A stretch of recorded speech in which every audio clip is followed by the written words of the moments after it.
Some of the most remarkable people in this world don't appear on movie screens or in sports arenas. They work in offices, study in classrooms, and raise families at home. They're just ordinary people like you and I. Ordinary people who happen to have experienced something extraordinary and survived. Off the Map is a travel television series I directed and shot over a 12-year period. Unlike most explorer stories, these modern travelers are women. Ordinary women who agreed to be filmed taking journeys to extraordinary places. On the Costa Rica program, I was joined by my female host, Eva. We intended to explore the natural beauty of Costa Rica. I landed in the capital city of San Jose and decided to rent a car so I could explore the countryside on my own. Despite the terrible conditions of the roads, we mutually agreed that it would be best to have a car and not depend on unreliable public transportation. I learned there was a butterfly forest just outside of San Jose. There I met this wonderful tour guide, Judith, who talked to me about the butterflies. It's beautiful in here. Yes. It's just gorgeous. So how many butterflies are there here in this Here park? in the jungle we have like 30 or 40 species. And those are unique to this area? Yes, And all unique of to them Costa are Rica? native from Costa Rica. And this area here is... This right here is just like our butterfly restaurant. They need supplements. So most of the butterflies, or some of them, won't feed on nectar plants. So they need rotten fruits like banana or pineapple, or also sugar water. Right there on the sugar water you can find the sponges, is to let them rest on it so they won't wet their wings. If they wet their wings, it'll be really hard for them to fly. That's why when it's raining, all of them will be resting underneath the leaves. Also the sponges, you will see them in different colors to attract the butterflies. They're attracted by the colors, so that's why they will rest on you because of what you're wearing. You're kidding? Oh, that's great. Can we actually pick them up? Yes, just close to the body and you can hold them. Close to the body. Sure. There you go. Oh, look at that. Here it is. See?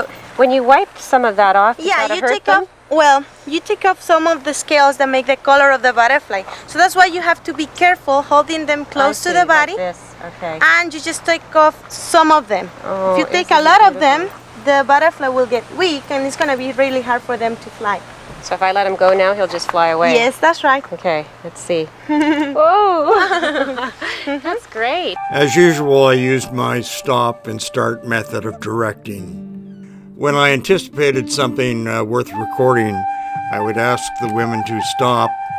I'd set my camera up and then instruct them to resume the action. The fact that the women had very good chemistry certainly helped.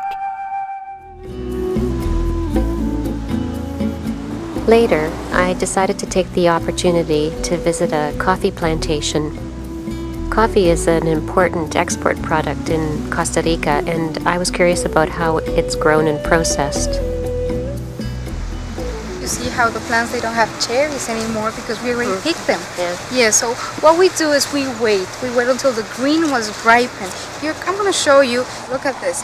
This plant has some green beans. See, we leave them there and we come back later on when they are red. And there's also the black ones. Black ones are overripe. Okay? Now, you're carrying a basket. How do you pick? What we do is this. We tie them around our waist. Now, this is both the hands. traditional way? The only way we do It's it. the only here, way of picking. Yeah, here in Costa Rica, we only do it like this because we select only the red ones. Okay, so you approach the plant and you start picking. You just pull them down to the basket. Okay. And you see how there are little ones and big ones. That's why it never ripens all at the same time. The little ones, they grow like one at a time, like slowly. You see, and during this 4 months of harvest, each plantation is visited like 5 times.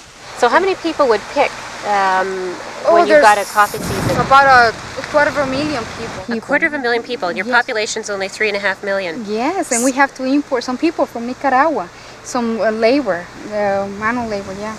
So there's no automatic process at all for coffee picking. It has to be done by hand. Only. And is that because if you had machines? I mean, they used to have it for wine, for instance, that had to be all hand picked, but now they can use machines. Okay, the machines, what they do is they shake the plant hard, and all the cherries drop. Right. You see, and they combine, and the green and black they give coffee a bitter taste. So that's Okay. not good for coffee. There's also like vacuum systems that they use in countries where like they produce a lot of coffee, but here in Costa Rica only by hand. So only by hand. So other countries do it with Other possibly, countries, yes, bigger countries, they produce a lot. Costa Rica's production is mainly quality. We don't produce quantities because we're a small country. I want to show you, there's some plants over there that still have some red cherries. You can try it. It's very sweet. The fruit you can actually try. Oh, you're kidding. The thing is that if you eat too many of that, you go to the bathroom very fast. It's a natural laxative. But that's if you eat like 20. 1 or 2 is okay, don't worry. Okay, you that'd want be to see terrific. that? I'd love to. That'd be Okay, great. let's Yeah. go that way. Okay. Let me take my basket off. Terrific. You can try it also. Okay. So here, let me show you. You squeeze it on your hand, and inside there's a very sweet juice, and you have 1 and 2 seeds. Ah. And this is what we roast. You see? You can try it. You sure about Don't this? bite eh? it. Yeah. Don't bite it? No. Taste the juice. It's sweet. Very Like good. it, yeah. No, you don't chew it. No, don't bite it because then, well, the caffeine is inside the seed. So if you bite it, maybe it makes you go happy. I want you to squeeze one yourself. Will you It's squeeze? so sweet. It's That's good. wonderful. Yeah, you can throw them away. Oh no, they're coffee beans. Don't worry. There, you're planting coffee. Go ahead. Squeeze it hard. See how it jumps, I tell you. So this is how we flirt in the field. When you like someone, you shoot them. Many couples in Costa Rica met in coffee fields and they fall in love and they that get right? married. Yeah, it's That's true. great. That's But we make fights also. That's a way to play. And so then how you Again, I was very pleased with the dialogue between the two women. They seemed very, very natural. They ignored the camera.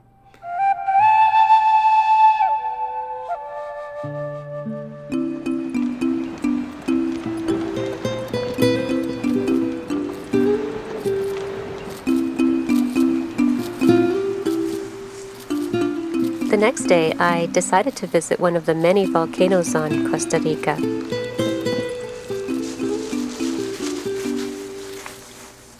My guide Nadi and I took a horseback ride into the backwoods near the volcano to see a waterfall. Up we go. Up, up.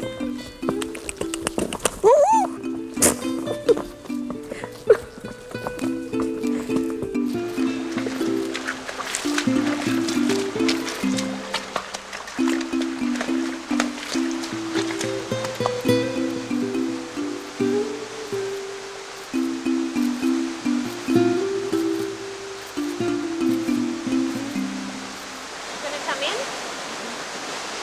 It's gonna be very cold.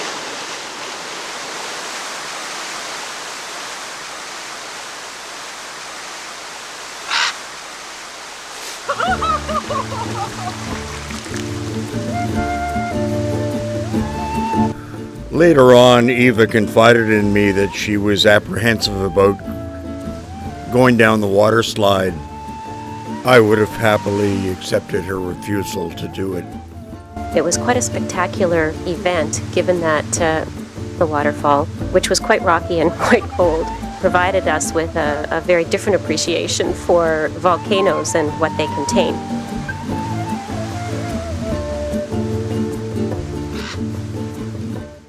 Geraldo, who owned a lot of the property that bordered the volcano, took me to his own personal sulfuric mud bath for an interesting experience.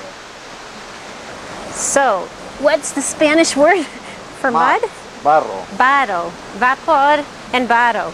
Whoa, this is amazing. How hot is this? More than 100 degrees. It's About 100 boiling. degrees, so you're...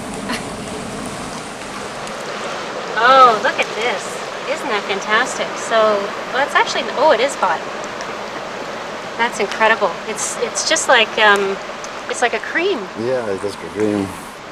Okay, so we're gonna put this on ourselves. So has anyone fallen into here yet? Sometimes one girl fell down and it was terrible. Fell down and she blistered her legs? Is that what you said? Yeah. Actually, this does feel nice. Look at that. It's just so smooth. That's fantastic. Okay, so do you put it everywhere? Yeah, everywhere. Everywhere. On the body. Oh, okay, I'm gonna do this.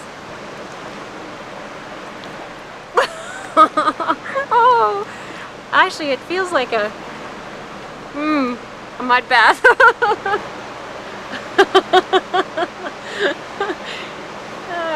Thank you. How about if I do you? Oh, You're not gonna let me do you? Two cheeks. No, okay, I promise I won't. I suppose I'm the tourist, I get to do this.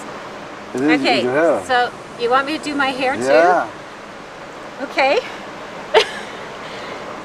Just all over? Just put it in, eh? Oh my god. Well, this better be good for my hair. Tastes bad. I feel like a princess. Yeah. Thank you. Dive in? No, Yep. slowly. Oh, there's steps here. Oh, that's great. You can sit here.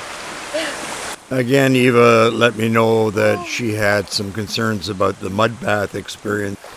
Her willingness to push herself beyond her comfort level certainly added to the entertainment value of the program. Had she refused, I would have no problem with it. Oh no, it's freezing cold. A little bit. Okay.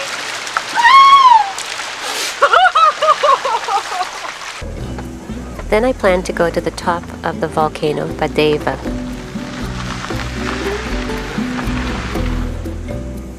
I'm not sure how I would explain this particular part of the journey. When I reflect back, not having a four-wheel drive was probably one of the most challenging parts of the trip. The car certainly provided with some remarkable opportunities to find myself in some treacherous situations.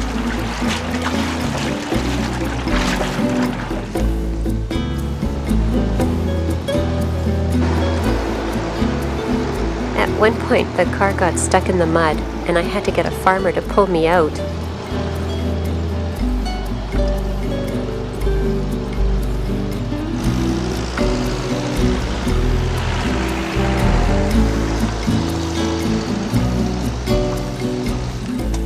The roads were quite treacherous leading up to the volcano, and at one point it was impossible to continue driving.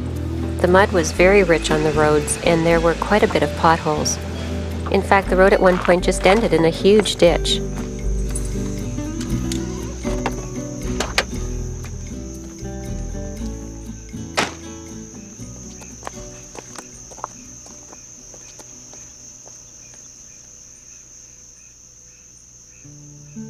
Initially, all there was mist, and the volcano was completely shrouded and mysterious.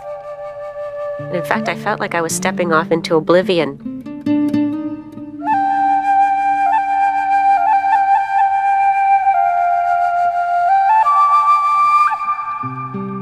And then, for some reason, the clouds just drifted away and opened up on this spectacular volcanic lake. Something that was just so pure and crystalline and magical.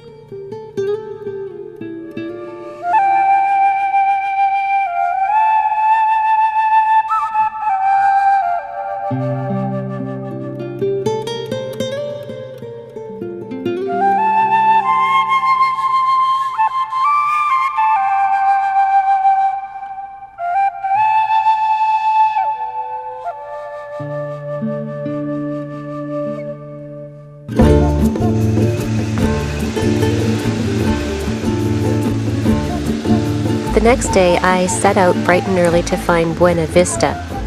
It was a small, out-of-the-way village, and I heard there was going to be a bullfight that day. Por favor,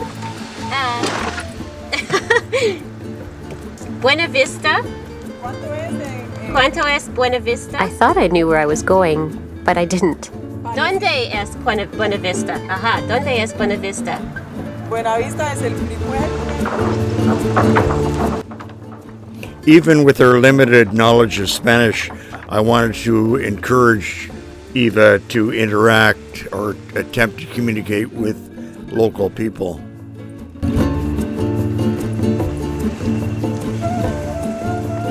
Señor? Buenos días. Señor, ¿dónde es Buena Vista? De aquí son como como 5 metros. 5 metros. metros. ¿Y los toros? Ahí son en Buenavista. ¿Hora? ¿A qué hora? A las 3 de la tarde. A las 3 de la tarde. A las 3 de la tarde, sí. Gracias, Claro. gracias. Buenos Con mucho días. gusto. Buenos días, señora. He told me that I was about 5 kilometers away from the village, and the bullfight would start at 3 in the afternoon. I still wasn't sure if I was on the right road. Señor, ¿es Buena Vista? ¿Es Buena Vista? Buena Vista?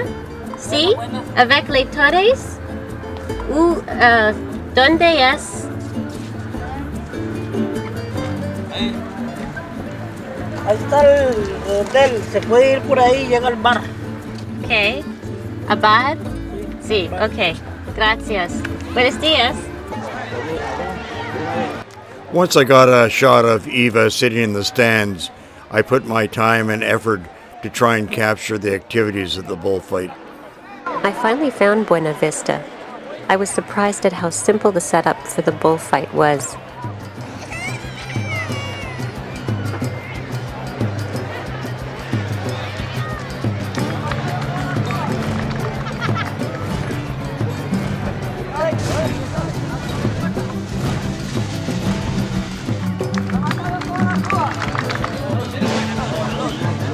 The interesting thing about Costa Rican bullfights is they don't actually kill the bull.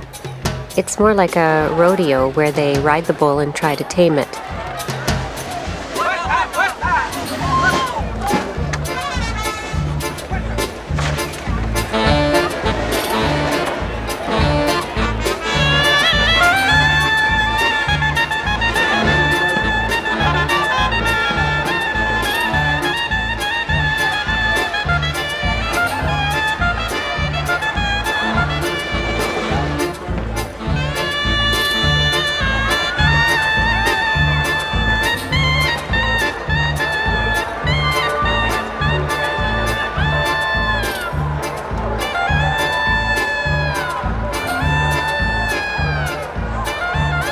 At one point, it started to rain heavily, but it didn't bother the crowd, and I decided to make the best of it.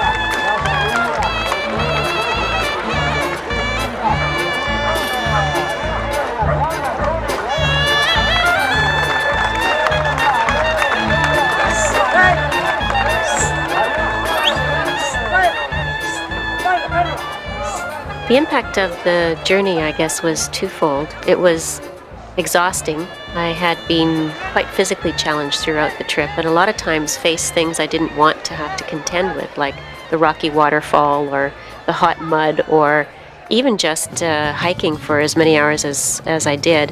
But it was also exhilarating in the sense that I discovered an absolutely beautiful country. I met people who I wouldn't normally see, and ended up having experiences that are once in a lifetime that I probably will never be able to relive.